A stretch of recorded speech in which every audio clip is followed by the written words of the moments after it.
बिहार बंद के दौरान 25 जुलाई को सिवान हिंसा की आग में झुलस उठा।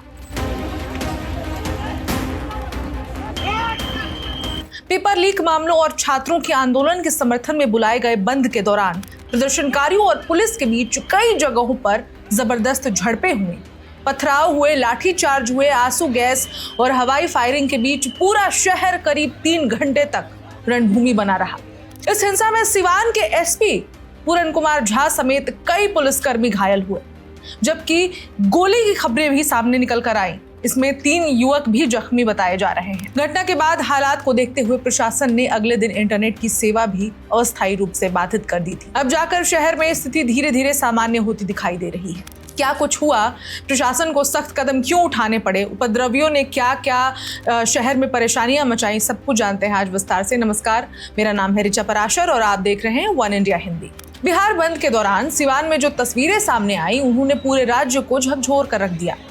शनिवार सुबह से ही बंद समर्थक बड़ी संख्या में शहर के अलग अलग इलाकों में जुटने लगे। आंदोलनकारियों की मांग थी कि दिल्ली में छात्रों पर हुए लाठीचार्ज की उच्च स्तरीय जांच कराई जाए और पेपर लीक मामले में जवाबदेही तय की जाए। सुबह करीब 9:30 बजे प्रदर्शनकारियों ने जेपी चौक पर मुख्य सड़क जाम कर दी। सरकार विरोधी नारेबाजी के बीच यातायात पूरी तरह ठप हो गया। जाम खुलवाने पहुंचे पुलिस अधिकारियों और प्रदर्शनकारियों के बीच पहले बहस हुई, लेकिन देखते ही देखते माहौल तनावपूर्ण हो गया। इसके बाद आंदोलन शहर के कई हिस्सों में फैल गया।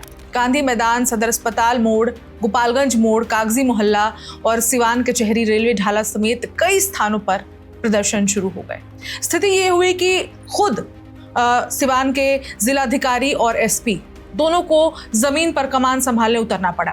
गांधी मैदान में बड़ी सभा प्रस्तावित थी, लेकिन भीड़ लगातार बढ़ती देख पुलिस ने लोगों को हटाने की कोशिश की। इसी दौरान हालात बिगड़ गए और प्रदर्शनकारियों की ओर से पथराव शुरू हो गए। पथराव में सिवान के पुलिस अधीक्षक पूरन कुमार झा समेत कई पुलिसकर्मी घायल हो गए। जवाबी कार्रवाई में पुलिस ने लाठीचार्ज किया, कई राउंड आंसू गैस के गोले दागे और भीड़ को तितर बितर करने के लिए 2 दर्जन से अधिक हवाई फायरिंग भी की। इसके बावजूद प्रदर्शनकारी अलग अलग समूहों में शहर के विभिन्न इलाकों में विरोध प्रदर्शन जारी रखते रहे। करीब 3 घंटे तक सिवान का मुख्य इलाका पूरी तरह संघर्ष का केंद्र बना रहा। कई जगह बैरिकेड तोड़े गए, सड़कें जाम रही और आम लोगों को भारी परेशानी का सामना करना पड़ा। इस दौरान बाजार, यातायात और सामान्य जनजीवन भी बुरी तरह प्रभावित हुआ।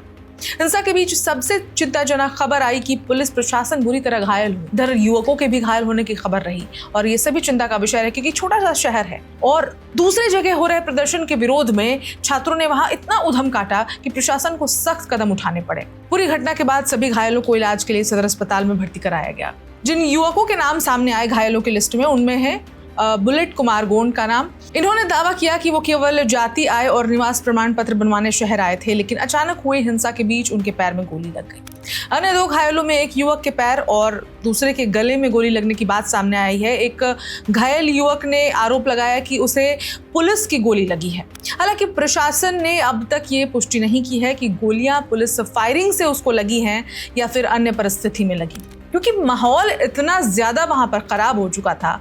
छोटे से शहर में इतनी ज्यादा अहिंसा भड़का रहे थे भीड़ में मौजूद लोग। तमाम तरीके की असामाजिक गतिविधियां हो रही थी कि प्रशासन को मजबूरन कदम उठाने पड़े। मामले की जांच अभी की जा रही है और अधिकारियों का कहना है कि जांच पूरी होने के बाद ही स्पष्ट तस्वीरें सामने आ पाएंगी।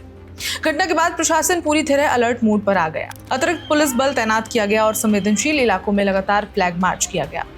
किसी भी तरह की अफवाह और भड़काऊ संदेशों को रोकने के लिए अगले दिन सिवान में इंटरनेट सेवाएं भी अस्थायी रूप से बाधित कर दी गई। प्रशासन का कहना है कि इंटरनेट बंद करने का फैसला एहतियात के तौर पर लिया गया, ताकि सोशल मीडिया के जरिए हिंसा और तनाव को बढ़ावा ना मिले।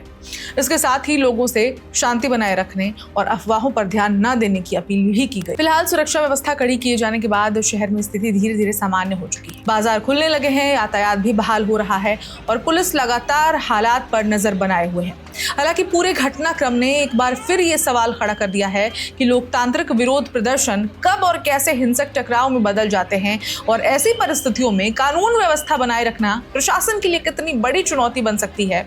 ये इसका उदाहरण सिवान भी है। तो अब सबकी नजर इस बात पर है कि गोली लगने की घटनाओं की जांच में क्या सामने आता है, हिंसा के लिए जिम्मेदार लोगों पर क्या कार्रवाई होती है और भविष्य में ऐसी घटनाओं की पुनरावृत्ति रोकने के लिए प्रशासन क्या कदम उठाता है। फिलहाल सिवान में शांति तो लौटते दिख रही है, लेकिन इस हिंसा के बाद का माहौल और जांच में आए खुलासे क्या कहानी बयां करते हैं, इस पर भी हमारी नजर रहेगी।